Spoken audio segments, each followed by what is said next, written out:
What's going on, everyone? Klep Napier for wearecritics.com, and I'm here with my homeboy DJ Gove of the Fanmen podcast. Hello, everybody. What's up, man? What's up? Thanks for having me back. Appreciate it. Always, man. Always a pleasure. You Always know, good time. it's been a crazy week. Today is July 4th. It is Independence Day. Shout out to everyone who celebrates. America. Yeah. And it's been a busy week. Things have been dropping. Things have been mediocre. Things have been great. But today we're going to specifically talk about, in a spoiler way, ladies and gentlemen. So if you have not seen this film, please go hang out with the family over the barbecue, the weekend, watch the film, come back, re-intervene with us, and talk Beverly Hills Cop, Axel F. Or Beverly Hills Cop 4. Yeah, that name does kind of throw things off a little bit. Doesn't roll off the tongue like it should. Yeah. Maybe they did it for rights reasons. I'm not sure, but they probably wanted to differentiate the property 100%. because they licensed it. So yeah, Netflix, that is. Yeah. So I had a chance to see this thing a little bit early, and I gotta tell you, I watched this thing multiple times. Yeah, it's crazy. Multiple times, but I want to know off rep. What was your consensus of after watching this film? Because you watched it last night, right? I watched it last night. Yeah, we watched it last night. So did you prepare? Did you watch any of the others? I had part one on. I mean, I watch part 1 and 2 every now and then anyway. Yeah. So I had one on in the background at work, but it was a pretty busy day actually at work. I didn't really watch it, just listen to it, but the wife did not. Okay. So, but yeah, no, it was something I was looking forward to. Obviously, I love the old ones. Okay. I love all our 80s stuff. Yeah. We were raised on cop movies, so I love action comedy cop movies, and this movie fucking delivered in a big way for me. Okay, so I did a full review for this thing not too long ago. I didn't spoil anything. I just gave a brief review. You guys can check that out. It's very detailed, written and video on wearecritics.com. And did you have a chance to see my review at all? Of course. Okay, so I'm just going to give you a brief thing of what I'm feeling and what I've been hearing. So I absolutely love this film. For many different reasons, and I know some of my reasons are the same as yours, and we're going to discuss that. But the consensus out there, it's really 50-50 right now. Like it's a mixed bag of reviews. Blows my mind. Yeah, blows my mind as well too. So I want to dig deep dive into the things that make this film work for you and why we think it should work for other people, because everyone can love what they love, hate what they hate. We all have our own opinions. You can like what you like. We can like what we like. We don't always all have to agree. That's the beauty of film and things being subjective and art is just different for everyone. Of course, yeah, of course. So let's talk about the things that worked for you. What were the key elements that really stood out in this film? So number one is, as soon as you turn the movie on, the music just sucks you right back into the world. Wow. Dude, like they start off Glenn Fry, boom. So you're like, okay, perfect. So they're doing this for the right reasons. They're doing this. They care. They're doing this to suck you in, and it worked out good. The pacing was really good. That's one thing. Sometimes these movies, when they go back to the well, there's too much like rambling about backstory and stuff like that. You didn't really get a lot of that. Yeah. It flowed pretty good. It was funny. It had its action beats. The cinematography was good. The music was killer. All the cast was back. Bronson Pinchot and stuff. Judge Reinhold. It was awesome. There's only one thing really that they didn't bring back, and that was the banana. And other than that, it was like. But yeah, no, it had everything you wanted, and it was good. Like, we sat down after a day of work, crack a beer, make some popcorn, fucking watch a movie. That's what the movies are for. Yeah, I had my boxes that I just wanted to be checked, and it delivered. It checked off all the boxes plus some that I didn't even know I had. Had. So, I was looking for the feeling. I needed the sequel to connect. I needed it to vibe and belong with the series. Like Beverly Hills Cop 1, Beverly Hills Cop 2, we know that was like the missing element in part 3. Part 3 just does not feel like it belongs. Part 3 is like a totally different studio made it. Yeah. It's criminal because of who's involved. Yeah. You had John Landis, who did Coming to America. Yeah. He also did Trading Places. So him and Eddie had that rapport. They had that bond. I mean, they had a falling out in the midst of production. But they, it's just not the bomb you expected it to be at that time in Eddie's career. Yeah. So it checked off that box of that vibe, that feeling. It felt like it belonged in the series. The original cast came back. I did not know how much I needed that soundtrack. That soundtrack's so good. Sells the movie for. If that soundtrack was not in this movie, I don't think this movie works. I'm gonna be real. It would have hurt it. I think it would have hurt it mentally. Yeah. It's not a perfect movie, but it's a damn good addition to the Beverly Hills Cop lore.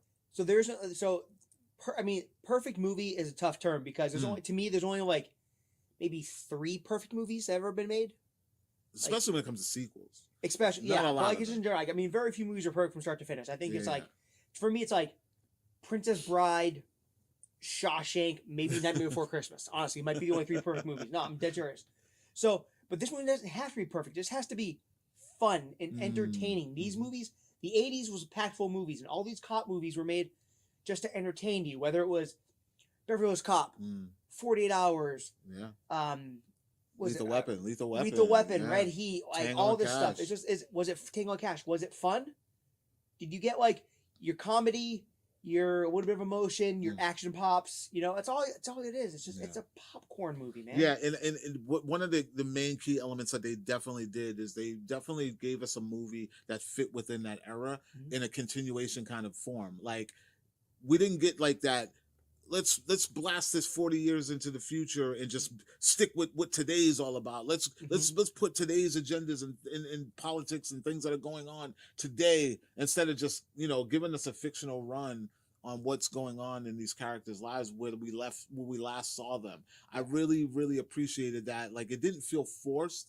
It felt like it was still like then. Like, it's so weird to explain. Like, it really bounced me back into that element, that mind frame from the jump, and kept me going throughout the way. So what I want to do is I want to talk about some of the standout moments in this. And there are a lot of callbacks, a lot of Easter eggs. A lot of callbacks. In this film that I didn't see. A lot of Easter eggs, a lot of callbacks, a lot of cameos, similar to the kind of cameos we got in the previous films, outside of 3.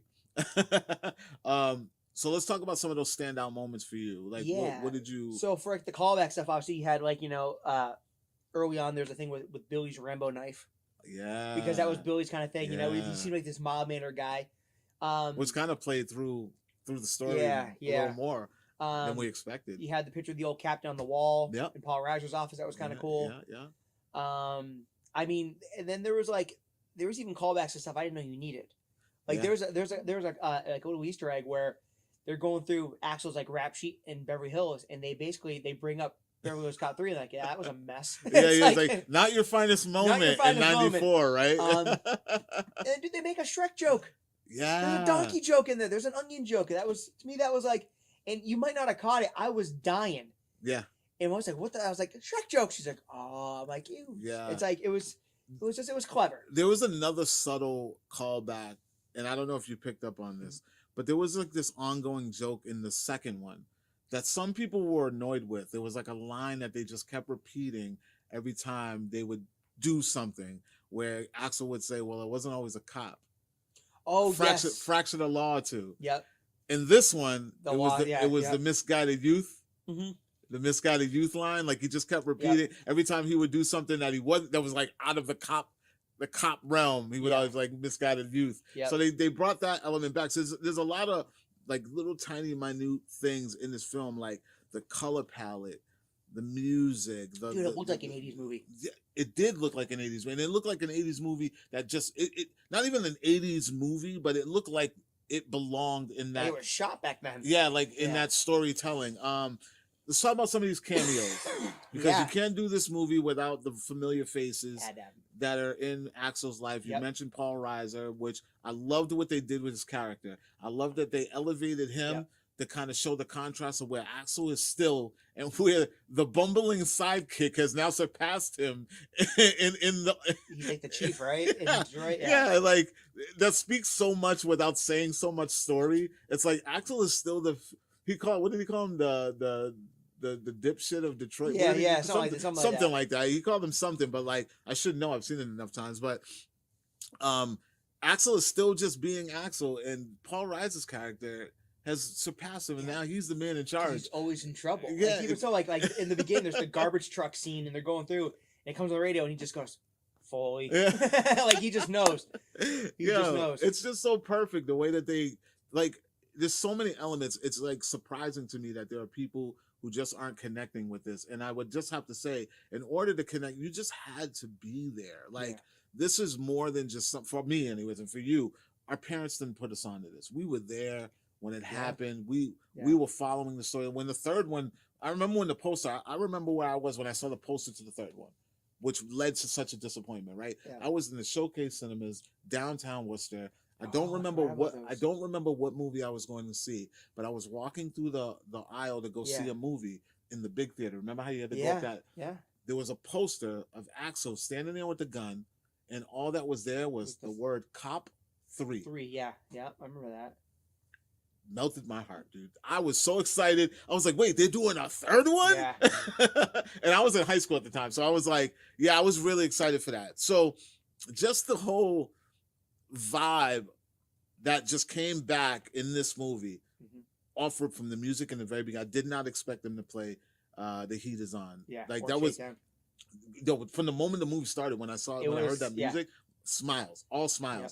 Then they played Shakedown, like in order of appearance, like, and then they did Neutron Dance, like midway through the film. Like, there's just so many elements that I don't think this movie works. And I'm not gonna lie, like it's funny, like, and not to get too much. The whole set was I was doing some work in the house. I was up on a half ladder, and I slipped off it, and I got jacked up my leg and my back, and I was all like pissy and miserable. And I'm like, I'm gonna sit down and watch my movie. So I grabbed a beer or whatever, grabbed my popcorn and stuff, and I was playing on my phone or whatever, and I hit the play button, and all of a sudden I heard the music. I went, phone went down. I was like, oh, I'm in. It did. It sucked me right out. I was like, oh my God. I'm like, yeah, that's right. This is a Beverly Hills Cop movie. Yeah. Hell yeah, let's do this. People today aren't understanding how movies were sold back then. Yeah. A lot of the character of the movie, a lot of the character of the marketing. Soundtracks are so good. It's the soundtrack. You can't 80s and early 90s soundtracks. I can name a few that you can't identify without the soundtrack. Yeah. Dirty Dancing. Oh yeah. Breakfast Club. Yep. Beverly Hills Cop. Beverly Hills Cop. Like, there's so many movies. Yeah. Footloose from that era with The Crow going into the 90s. Flashdance. Yeah. Like Fame, all that stuff. Yeah. The music was so good back then. It was so important. It was. That's what it was. Yeah. Because, like, I mean, nowadays, like, they do a movie and they'll call, like, I don't even know who's the music person now, like Dua Lipa or something like that. We'll grab one of your songs and throw it in there. Back then, you had top tier talent writing music just for movies. Yeah, I remember where you couldn't find the single on your favorite artist's album. No. You had to buy the soundtrack to get that song. I mean, look at like Huey Lewis or whatever. Like, they just took a couple of songs that like they didn't put on sports or whatever and put them in Back to the Future. And that's how they did. And then later re-released them on like a greatest hits or 100%. Things like that. But there were songs that were specifically exclusive songs for movies. This is how they did it. And then they would have, like, when they did the music video, they would have clips of the movie. Yeah. It would just be like a trailer almost with the song on it. It would be a rare special occasion if the star of the movie cameoed in the video. Other than that, you would just get clips of the movie. Yeah. 100%. But it would be a rare, look at the video for Got a Feeling. All it is just clips from Fame. Yeah. That's all it is. Yeah. The whole thing is just the whole music video is just that dance in the end. Yeah. So it would be, but that was how we identified with these films, ladies and gentlemen. So when people like us, when we say it's not a perfect movie, but it's the perfect movie, it's because of that essence that has been captured. Like, they have managed to suck us in. I tell you, dude, I was playing around. I was like, I got my DC Comics game. I'm going to do my dailies while and I was like, oh wait, Heat is on, and I that was it. Like, it was on. Yeah. So, and just, I mean, it's again, movies are supposed to be fun. They're supposed to entertain you. This did, and I must say, there was like, all these guys are older, right? Mm-hmm. There's an awesome scene with Taggart at the end when he jumps in with the shotgun.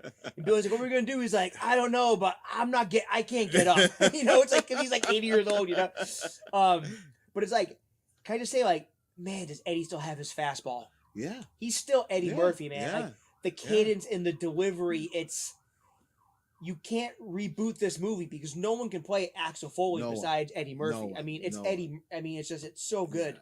And we got off track a little bit because we were talking about the cameos. And the music is probably one of the number one cameo. Yes.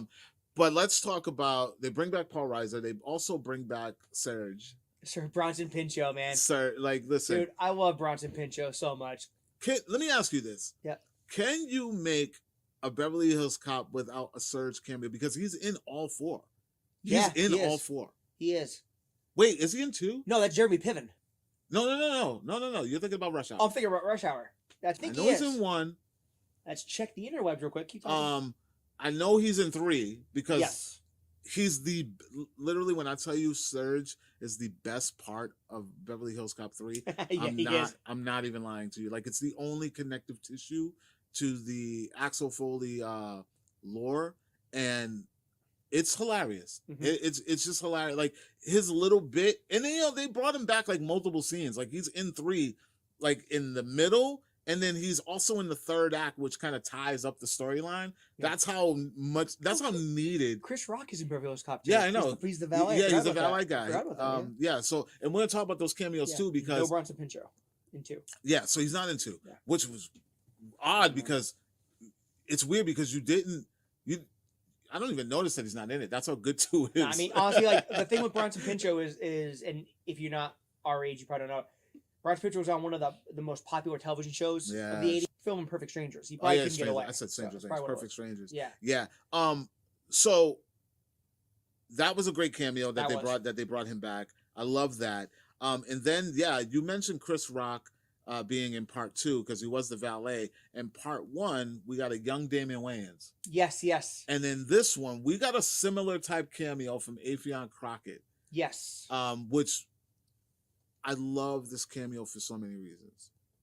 I love this cameo because it's like Eddie is still passing the torches. Because when Damon was in Beverly Hills Cop, like no one knew Damon Wayans. No one cared. And I'm not gonna say I know how he got the role, but it was just great to see that he put someone who eventually took off in his career. He put him on in his early times. Then Chris Rock, who at that time had been in the game for decades, because that's not his first cameo in a movie. No, I've seen Chris Rock pop up many times. Then he's in. Well, let me get one rib. Yeah. And he was in Crush Groove. Like yeah.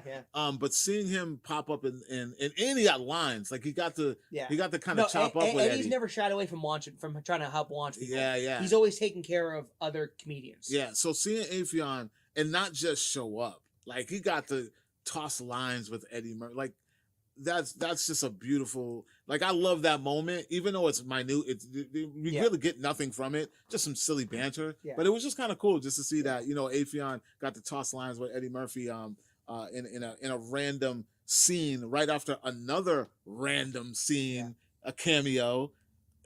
Please set this up because I know you want to talk about the Adam Sandler. Yeah, so there's a scene when they steal a helicopter. Yeah. The bad guy has them. And by the way, I just not to ruin, but like, what are we like? I was 10 seconds in, and as soon as they showed me, I was like, oh, bad guy. Like, you knew Kevin Bacon was the bad guy. The second yeah. That was, yeah. But, probably because Kevin Bacon, but, yeah. There's a scene where they steal a police helicopter, Joseph Gordon-Levitt, who's not a cameo, as a character in the movie, but they crash the helicopter on a golf course, and they interrupt what essentially is Shooter McGavin playing around a golf at Pebble Beach. And it was just like, it was so good. Yeah, I talked about this in my review. Like there was that you would see a cameo that wasn't connected to the Beverly Hills Cop universe. They don't say it's him. They don't say his name. Dude, but it's Shooter McGavin. When you see the character, when you see Chris McDonald and it's like it's Shooter McGavin. Yeah, so. You know exactly who the character is. He's got the attitude. He's got to tell you. He comes in, and I thought it was the caddy to go rescue the old lady. They say stuck in the burning helicopter. So I thought it was cool that because Netflix already announced that they're going to be doing the Adam Sandler sequel to Happy Gilmore, and I think that was just perfect that they threw him in there to kind of give a nod to what's up next at Netflix. So I'm going to take this as a confirmation. Shooter McGavin's back. Oh, I mean, they weren't going to do a movie without him. I would bet my house on that. Yeah, Shooter McGavin is back, and I'm only going to say that this is a clear-cut confirmation because he's in another Netflix movie when he didn't need to be. He didn't need to be. So random, and I wouldn't even be surprised if that was like something that Sandler and Murphy talked about. You never know. You know what I mean? Never know. Like, who knows? We'll see. World building. Yeah. It's cool. Multiverse. Not saying they're going to be in the same universe, but it was just cool to have that nod in there. And that happened in the 80s too. You had stuff like that. You had characters from other movies pop up in other movies all the time. You did, yeah. And the closest thing I've ever seen to that was like what Kevin Smith was doing with Wes Craven. Oh yeah, because Janice on Bob Burns Scream 3. Yeah, and vice versa. Yeah, and then Shannon Doherty in Wes Craven or in James Hobart. Yeah. So, so I thought that was pretty cool. Those cameos, some of those Easter eggs that they dropped so many. The Beverly Hills Cop 3 one killed me. Though I was like, I love it when people can like admit and like roll with it. Yeah. Outside of all the stuff that we love, like it's like I said, it's not a perfect movie. No. There are great moments. I'm gonna give you the one thing about this film for me that just was tough to get past because I love everything. I love the elements. I love the vibe that they gave me. I was sucked in. I've watched this movie. I'm gonna be real. I've watched this movie since I've had it last week. I've watched it 7 times. 7 times I watched this movie because I play it in the background sometimes when I'm cooking or it's just a good mood builder. Yeah. Good. It brings me back to that essence of when I was a child. The fact that they're old is very hard to get past. And there are elements about the Foley character that I missed. Yep. He's on point. Don't get me wrong. You said he's still got his fastball. He's you can tell he's being witty. He's boxing with these guys. Yeah. He's throwing everything he's got at them, and they're just trying to keep up. But there's a moment that I'm missing. We didn't get the laugh. We didn't get the laugh. Holy shit, we didn't. We did not get the Axel Foley laugh. That is true. That is true. He laughs in the movie, but it is not but the not Axel that Foley deep Eddie Murphy laugh. We didn't get the Yeah. we didn't get that. We got an old man laugh. Yeah. I mean, maybe that's part. I mean, to me, I think they kind of leaned into the old man thing because, like I said, there was the scene with Taggart when he couldn't get up, and then 2 of your big chases. Yeah. They take place in a parking attendant go-kart, and Tow also truck. Plow truck. Yeah, not even before even the plow truck, they're on the utility cart in a hockey arena. So 2 of their biggest chase scenes are like 10 miles an hour. So I think they kind of leaned into the old man thing a little bit. And yeah. I'm just glad that with the old man stuff, they didn't do like, I was really worried they were going to do like that Axel's already retired and they drag him back in kind of thing. Yeah. I'm kind of glad they didn't go that route just for storyline wise. But I mean, these guys are all 67 years old. They could have though, because it was a family thing. They could have. I mean, we didn't even talk about the daughter yet. The daughter is like she's kind of like the MacGuffin in the movie. She's like the reason for him to go back to California. Mm-hmm. I mean, it's fine. It's fine. She was fine. It is what it is. But you had enough around it with the original, the vibe and the feeling that it just didn't matter. Like, I didn't care why he went back out. Yeah. It could have just went because Billy went missing. There's been a lot of mixed feelings about her. I'm surprised. I didn't have a problem with whatever. Taylor Page is her name. Taylor Page. She's great. Yeah. And even as the father of a girl, like I have a daughter. The daughter trope where everyone has to have a goddamn daughter. Like no one in pop culture ever has a son. Yeah. It's always a daughter. Yeah. Bill and Ted, etc. I'm kind of getting sick of it. She didn't bug me one bit. Yeah. Because it wasn't like a girl Axel Foley. Yeah, that would have been lame if they she had all his strengths, but she didn't have his goofiness. Like if it was like, no offense to her, like if it was like Tiffany Haddish or something like that, trying to like crack, that would have sucked. You know, it would have kind of like what they did with not the same, but the problem with Coming to America was that everybody was trying to outperform everybody. Yeah. That was the problem that I had with Coming to America. Everyone was trying to outperform. This one is Eddie Murphy and Friends. Yeah. 100%. Yeah. But everybody's doing what they're supposed to do to make it work. No one's trying to overpower. No, like Kevin Bacon killed it. Yeah. George Gordon-Levitt killed it. Like the cast is great. I mean, it's loaded, but it's good still. Everybody knew. Listen, the comedy is on Eddie's shoulders. Mm-hmm. Everybody else just tell a solid, grounded, realistic story. Be true to your character. Yeah. You get that vibe off rip. Yeah, and I'm hoping for a physical release with some commentary, some documentary stuff on it, because there's a lot of behind the scenes stuff out there now. There is, yeah. I like it on a disc. I'm old school.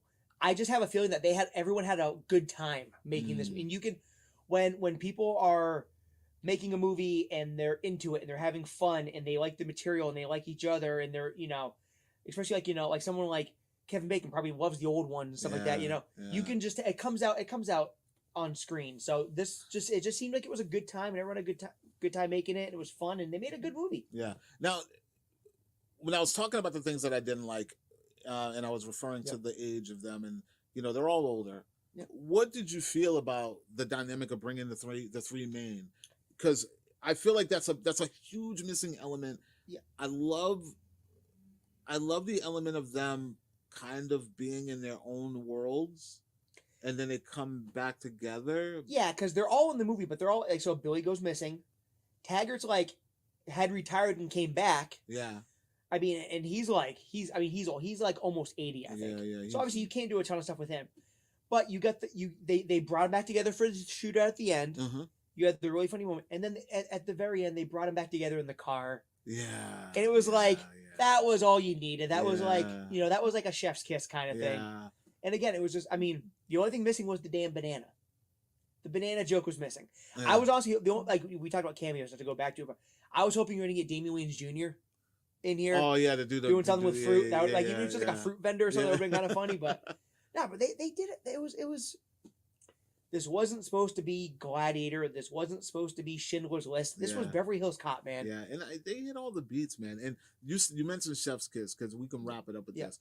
The Chef's Kiss, which was another Easter egg, another nod to all the others, was the way that they ended the film with Axel Foley's famous line, "Trust me." Trust me. Like, we're just gonna get Sizzler and get steaks or whatever it was. Like just trust me. Come on, man. And that's a whole nother move because whenever you trust Axel Foley, all hell breaks loose. Yeah, man. Listen, man. And he had the smile, and I'm telling y'all, it's deeper than what's on the surface for me, and I know for you.